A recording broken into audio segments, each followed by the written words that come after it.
Hello everyone, welcome back to my channel. Are you impressed with me? I'm uploading a video in a reasonable amount of time from when I uploaded my last one. I'm actually hoping to upload every week of Preptober, so will I hold myself accountable? We'll find out. I actually have a couple video ideas floating around in my mind, but I was writing and this one struck me, and it's kind of just a ranty video, I guess. I have a couple things that I jotted down, but for the most part it's gonna be kind of stream of conscious, so we'll see how this is. As a writer, you know that pacing is very important. Pacing can be the difference between someone finishing your book and not finishing your book. It really is that crucial. So as I'm writing my murder mystery, and it is so vastly different in pacing from my thriller, I'm honestly kind of afraid. Afraid is like a very strong word, but I'm second guessing myself a lot because the pacing is so drastically different. So let me give you a little background. My paranormal thriller that I wrote for NaNoWriMo last year and I'm querying right now is quite fast-paced, I think. On page 5, Marisol goes missing. It's not a spoiler. It's on page 5. It's in my query letter. And then by the end of chapter 1, the main character, Robin, is going back into the woods to find Marisol. And from that point on, there's a lot of running, some action, drama, and there are only a couple slower moments in the story. I guess I can't say for sure how my murder mystery will be because I'm literally only 40 pages in, but within these first couple chapters, I can just feel how drastically different it is in pacing. I'm on chapter 3, and the main victim is not dead yet. What I've been doing in these 3 chapters have been important. I don't think I've said what the story is.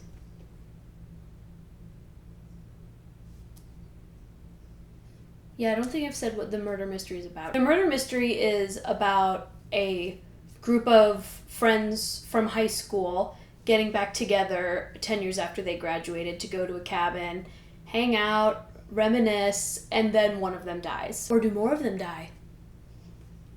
I don't know. But one of them dies and they all end up trapped in the cabin with the killer, whoever it is. So these 3 opening chapters are important to establish characters, get you attached to the victims, get you suspicious of other characters, maybe set up some red herrings. But because of how quickly things moved in my thriller, I'm second guessing myself a lot.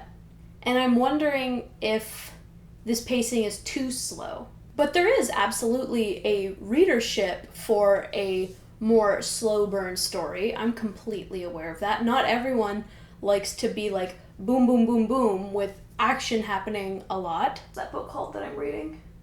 I can't read it. I'm reading Watch Me Disappear by Janelle Brown right now, and it is a lot slower paced, a lot slower burning than a lot of stories that I've previously read. And it does kind of take a minute to get into something like that. And I guess I'm just a little worried that with my last thing being so fast-paced, have I now set myself up for that sort of story? Will this one be boring? Are people going to be interested in this more languid story? Or are people going to be like, get to the murder? And then, considering that, coming back around to my nano project that I talked a little bit about last week, I'm thinking that that will probably be a little more fast-paced. So then, will this story stick out like a sore thumb?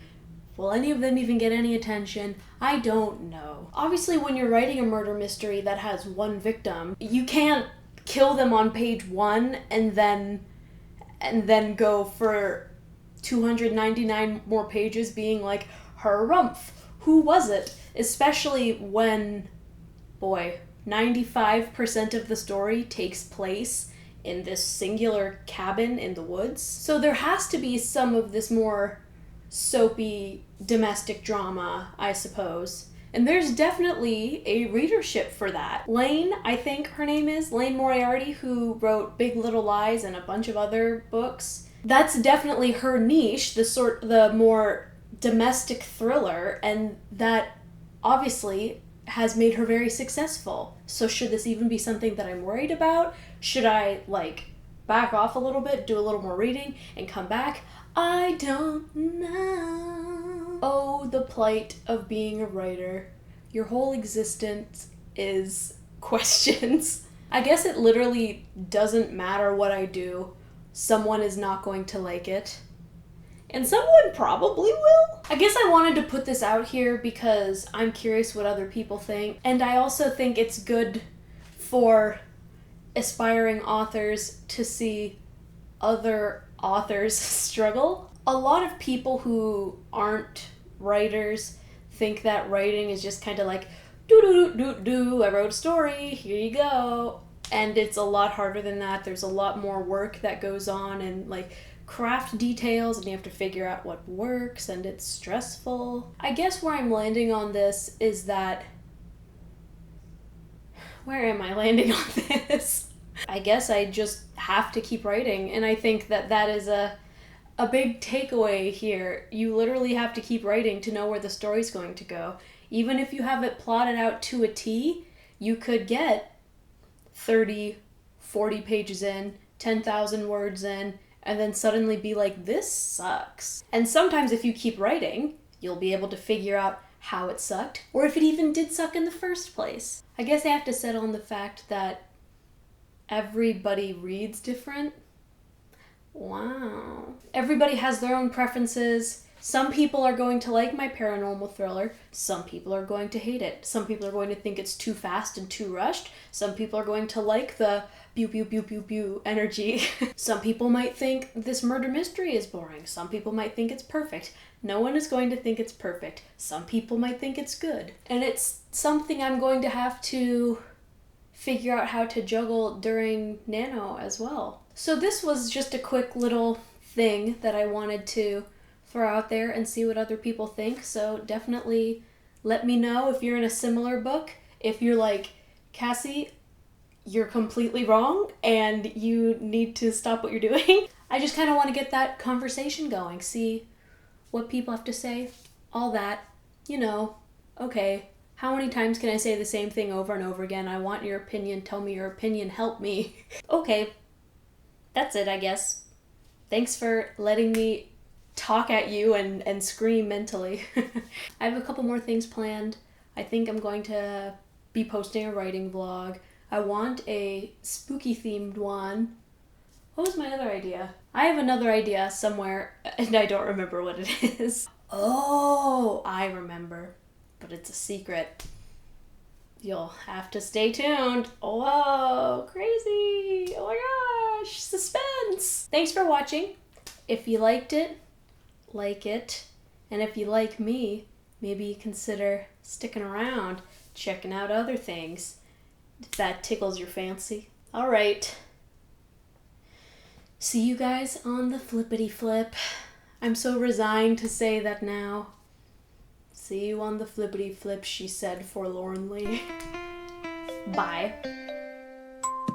What's my hair up to? My hair does whatever it wants. There's a water stain on my ceiling. That's not good.